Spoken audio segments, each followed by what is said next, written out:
ਸਤਿ ਸ਼੍ਰੀ ਅਕਾਲ ਪਿਆਰੇ ਬੱਚਿਓ ਸਵਾਗਤ ਹੈ ਚੈਨਲ ਵਿੱਚ।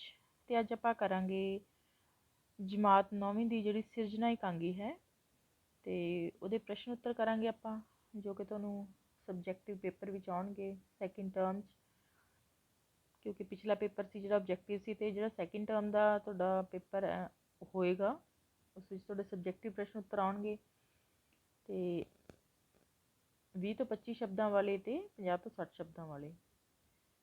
ਆਓ ਸ਼ੁਰੂ ਕਰਦੇ ਹਾਂ। ਆਪਾਂ ਕਰਾਂਗੇ 20 ਤੋਂ 25 ਤੋਂ 30 ਸ਼ਬਦਾਂ ਵਿੱਚ ਉੱਤਰ ਵਾਲੇ ਪ੍ਰਸ਼ਨ। ਤੇ ਜਿਸ ਦਾ ਪਹਿਲਾ ਪ੍ਰਸ਼ਨ ਹੈ, ਬੀਬੀ ਸਿਰਜਣਾ ਦੀ ਸਕੈਨਿੰਗ ਕਿਉਂ ਕਰਵਾਉਣਾ ਚਾਹੁੰਦੀ ਸੀ? ਤੇ ਇਸ ਦਾ ਉੱਤਰ ਹੈ, ਸਿਰਜਣਾ ਇੱਕ ਕੁੜੀ ਨੂੰ ਜਨਮ ਦੇ ਚੁੱਕੀ ਹੈ, ਅੱਗੋਂ ਉਹ ਗਰਭਵਤੀ ਹੈ ਤੇ ਉਸਦੀ ਸੱਸ ਬੀਜੀ ਉਸਦੀ ਸਕੈਨਿੰਗ ਕਰਵਾਉਣਾ ਚਾਹੁੰਦੀ ਹੈ ਕਿਉਂਕਿ ਉਹ ਨਹੀਂ ਚਾਹੁੰਦੀ ਕਿ ਅੱਗੋਂ ਹੋਰ ਕੁੜੀ ਨੂੰ ਜਨਮ ਦੇਵੇ। ਇਸ ਮੰਤਵ ਲਈ ਉਹ ਉਸਨੂੰ ਉਸਦੀ ਮਰਜ਼ੀ ਦੇ ਉਲਟ ਕਲੀਨਿਕ ਵਿੱਚ ਲਿਜਾ ਕੇ ਉਸਦੀ ਅਲਟਰਾਸਾਊਂਡ ਕਰਕੇ ਪਤਾ ਕਰਨਾ ਚਾਹੁੰਦੀ ਹੈ। ਅਗਲਾ ਹੈ ਪ੍ਰਸ਼ਨ ਨੰਬਰ 2, ਸਿਰਜਣਾ ਗਰਭਪਾਤ ਨੂੰ ਪਾਪ ਦੇ ਬਰਾਬਰ ਕਿਉਂ ਸਮਝਦੀ ਹੈ? ਤੇ ਉੱਤਰ ਹੈ, ਸਿਰਜਣਾ ਕੁੜੀ ਮੁੰਡੇ ਵਿੱਚ ਕੋਈ ਫਰਕ ਨਹੀਂ ਸਮਝਦੀ। ਉਹ ਆਪਣੀ ਸੱਸ ਨੂੰ ਦੀ ਇਸ ਗੱਲ ਲਈ ਤਿਆਰ ਨਹੀਂ ਹੁੰਦੀ ਕਿ ਜੇ ਉਸਦੇ ਪੇਟ ਵਿੱਚ ਕੁੜੀ ਹੋਵੇ ਤਾਂ ਉਸਦੀ ਜੰਮਣ ਤੋਂ ਪਹਿਲਾਂ ਹੱਤਿਆ ਕਰ ਦਿੱਤੀ ਜਾਵੇ। ਸਿਰਜਣਾ ਭਰੂਣ ਹੱਤਿਆ ਨੂੰ ਪਾਪ ਸਮਝਦੀ ਹੈ ਅਤੇ ਇਸ ਲਈ ਉਸਦੀ ਮਰਜ਼ੀ ਦੇ ਖਿਲਾਫ ਉਸਦੀ ਸੱਸ ਹਸਪਤਾਲ ਲੈ ਜਾਂਦੀ ਹੈ, ਪਰ ਸਿਰਜਣਾ ਨੂੰ ਇਹ ਕੰਮ ਪਾਪ ਲੱਗਦਾ ਹੈ। ਪ੍ਰਸ਼ਨ ਨੰਬਰ 3 ਹੈ, ਸਿਰਜਣਾ ਪਰੇਸ਼ਾਨ ਕਿਉਂ ਰਹਿੰਦੀ ਹੈ? ਉੱਤਰ ਹੈ, ਜਿੰਨਾ ਚਿਰ ਸਿਰਜਣਾ ਇਹ ਫੈਸਲਾ ਨਹੀਂ ਲੈਂਦੀ ਕਿ ਉਸਦੇ ਕਿਸੇ ਵੀ ਕੀਮਤ ਉੱਤੇ ਆਪਣੀ ਅਣਜੰਮੀ ਧੀ ਨੂੰ ਬਚਾਉਣਾ ਹੈ ਤੇ ਉਹ ਬੁਰੀ ਤਰ੍ਹਾਂ ਪਰੇਸ਼ਾਨ ਰਹਿੰਦੀ ਹੈ। ਉਸਦੀ ਸੱਸ ਉਸਨੂੰ ਸਕੈਨਿੰਗ ਲਈ ਮਜਬੂਰ ਕਰਦੀ ਹੈ ਤੇ ਉਸਦਾ ਪਤੀ ਕੁਲਦੀਪ ਵੀ ਉਸਨੂੰ ਸਹਿਯੋਗ ਨਹੀਂ ਦਿੰਦਾ। ਉਹ ਆਪਣੀ ਸੱਸ ਨੂੰ ਤਰਕ ਦੇ ਕੇ ਸਮਝਾਉਣ ਦੀ ਕੋਸ਼ਿਸ਼ ਕਰਦੀ ਹੈ ਕਿ ਭਰੂਣ ਹੱਤਿਆ ਠੀਕ ਨਹੀਂ, ਕਿਉਂਕਿ ਅੱਗੋਂ ਵੀ ਜ਼ਰੂਰੀ ਨਹੀਂ ਕਿ ਮੁੰਡਾ ਹੀ ਹੋਵੇ, ਕੁੜੀ ਵੀ ਆ ਸਕਦੀ ਹੈ। ਪ੍ਰਸ਼ਨ ਨੰਬਰ 4 ਹੈ, ਸਿਰਜਣਾ ਇੱਕ ਸੰਵੇਦਨਸ਼ੀਲ ਮਾਂ ਕਿਵੇਂ ਹੈ? ਸਿਰਜਣਾ ਇੱਕ ਸੰਵੇਦਨਸ਼ੀਲ ਮਾਂ ਹੈ। ਜਦੋਂ ਉਸਦੀ ਸੱਸ ਬੀਜੀ ਉਸਦੀ ਭਰੂਣ ਹੱਤਿਆ ਦੀ ਗੱਲ ਕਰਦੀ ਹੈ ਤਾਂ ਉਸਦੀ ਅੰਦਰਲੀ ਦੁਨੀਆ ਵਿੱਚ ਕੁਝ ਹੁੰਦਾ ਹੈ। ਜਦੋਂ ਦੀ ਉਸਦੇ ਅੰਦਰ ਦੀ ਕਰੁੰਬਲ ਫੁੱਟੀ ਸੀ, ਉਸਨੂੰ ਬੜਾ ਚੰਗਾ ਲੱਗ ਰਿਹਾ ਸੀ। ਉਹ ਸੋਚਦੀ ਹੈ ਕਿ ਉਹ ਆਪਣੇ ਅੰਦਰ ਇੱਕ ਸਿਰਜਣਾ ਕਰ ਰਹੀ ਹੈ। ਉਸਨੂੰ ਆਪਣੀ ਔਰਤ ਹੋਣ ਦਾ ਮਤਲਬ ਜਿਹੜਾ ਹੈ ਉਹ ਸਮਝ ਆਉਣ ਲੱਗਦਾ ਹੈ। ਪ੍ਰਸ਼ਨ ਨੰਬਰ 5 ਹੈ, ਜੇਕਰ ਪੜ੍ਹੇ ਲਿਖੇ ਲੋਕ ਵੀ ਮੁੰਡੇ ਕੁੜੀ ਵਿੱਚ ਫਰਕ ਕਰਨ ਲੱਗ ਜਾਣ ਤਾਂ ਸੁਸਾਇਟੀ ਦਾ ਕੀ ਬਣੇਗਾ? ਇਸ ਕਥਨ ਬਾਰੇ ਤੁਹਾਡੇ ਕੀ ਵਿਚਾਰ ਹਨ?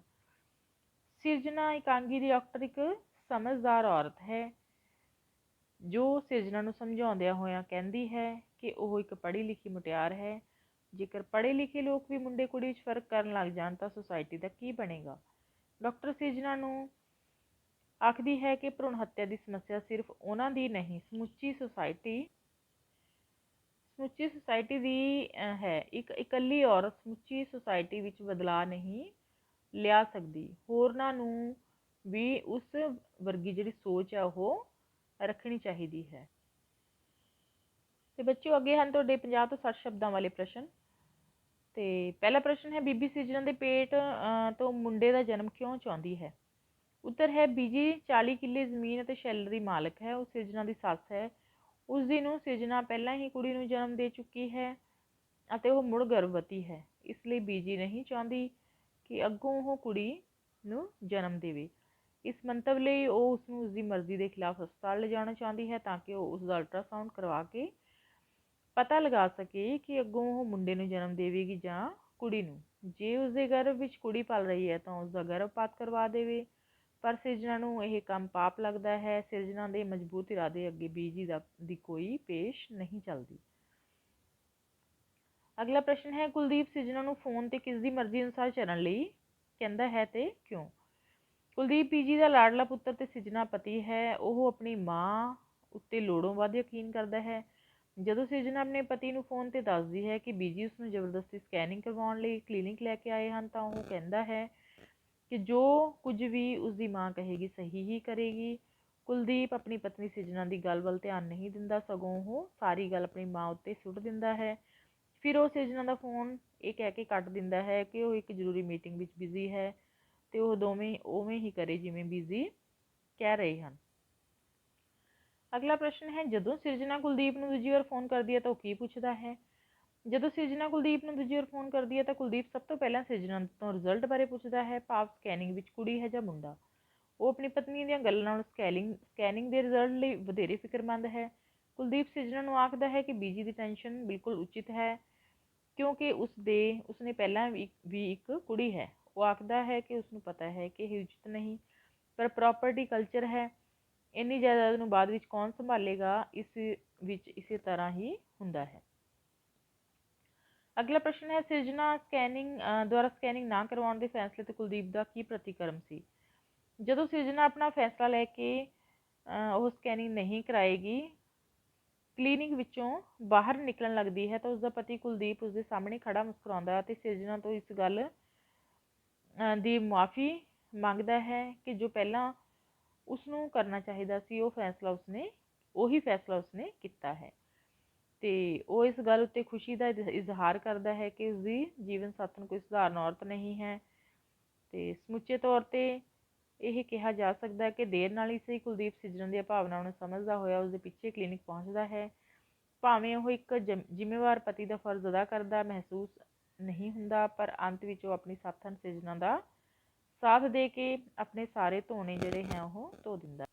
ਅਗਲਾ ਪ੍ਰਸ਼ਨ ਹੈ, ਕੀ ਇਕਾਂਗੀ ਸਿਰਜਣਾ ਦਾ ਸਿਰਲੇਖ ਇੱਕ ਢੁਕਵਾਂ ਸਿਰਲੇਖ ਹੈ? ਸਪਸ਼ਟ ਕਰੋ। ਇਕਾਂਗੀ ਸਿਰਜਣਾ ਦਾ ਸਿਰਲੇਖ ਇੱਕ ਬਹੁਤ ਹੀ ਢੁਕਵਾਂ ਤੇ ਸਟੀਕ ਸਿਰਲੇਖ ਹੈ। ਇਸ ਇਕਾਂਗੀ ਨੇ ਇੱਕ ਬਹੁਤ ਹੀ ਨਾਜ਼ੁਕ ਅਤੇ ਅਹਿਮ ਵਿਸ਼ੇ ਮਾਦਾ ਭਰੂਣ ਹੱਤਿਆ ਨੂੰ ਬਹੁਤ ਹੀ ਸੰਜੀਦਗੀ ਨਾਲ ਛੂਹਿਆ ਹੈ। ਅੱਜ ਕੱਲ੍ਹ ਮਸ਼ੀਨੀ ਯੁੱਗ ਹੈ, ਜਿਸ ਦਾ ਨਜਾਇਜ਼ ਫਾਇਦਾ ਇਨਸਾਨ ਚੁੱਕ ਰਿਹਾ ਹੈ। ਸਿਰਜਣਾ ਕਰਨਾ ਉਸ ਪਰਮਾਤਮਾ ਦਾ ਕੰਮ ਹੈ। ਉਸਨੇ ਜਨਮ ਅਤੇ ਮੌਤ ਆਪਣੇ ਹੱਥ ਵਿੱਚ ਰੱਖੀ ਹੋਈ ਹੈ। ਇਨਸਾਨ ਜਨਮ ਤੋਂ ਪਹਿਲਾਂ ਹੀ ਕੁੱਖਾਂ ਵਿੱਚ ਮਾਸੂਮ ਭਰੂਣਾਂ, ਵਿਸ਼ੇਸ਼ ਤੌਰ ਤੇ ਮਾਦਾ ਭਰੂਣਾਂ ਦੀ ਹੱਤਿਆ ਕਰਵਾਈ ਜਾ ਰਿਹਾ ਹੈ, ਜਿਸ ਕਰਕੇ ਕੁਦਰਤ ਦੀ ਸਿਰਜਣਾ ਸ਼ਕਤੀ ਵਿੱਚ ਦਖਲਅੰਦਾਜ਼ੀ ਹੋ ਰਹੀ ਹੈ। ਲੇਖਕ ਨੇ ਇਸ ਵਿਸ਼ੇ ਨੂੰ ਹੀ ਪਾਠਕਾਂ ਦੇ ਸਾਹਮਣੇ ਰੱਖਣ ਲਈ ਇਸ ਇਕਾਂਗੀ ਦਾ ਇੱਕ ਜਿਹੜਾ ਹੈ ਇਹ ਢੁਕਵਾਂ ਸਿਰਲੇਖ ਸਿਰਜਣਾ ਦਿੱਤਾ ਹੈ।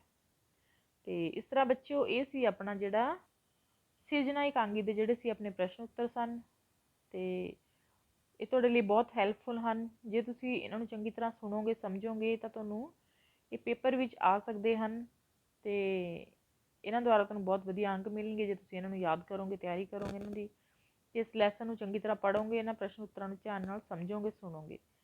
ਇਹ ਸੀ ਆਪਣੀ ਅੱਜ ਦੀ ਵੀਡੀਓ। ਜੇ ਚੰਗੀ ਲੱਗੀ ਹੋ ਤਾਂ ਲਾਈਕ ਤੇ ਕਮੈਂਟ ਜ਼ਰੂਰ ਕਰਨਾ, ਸ਼ੇਅਰ ਕਰਨਾ ਔਰ ਚੈਨਲ ਨੂੰ ਸਬਸਕ੍ਰਾਈਬ ਜ਼ਰੂਰ ਕਰਨਾ। ਥੈਂਕ ਯੂ, ਧੰਨਵਾਦ।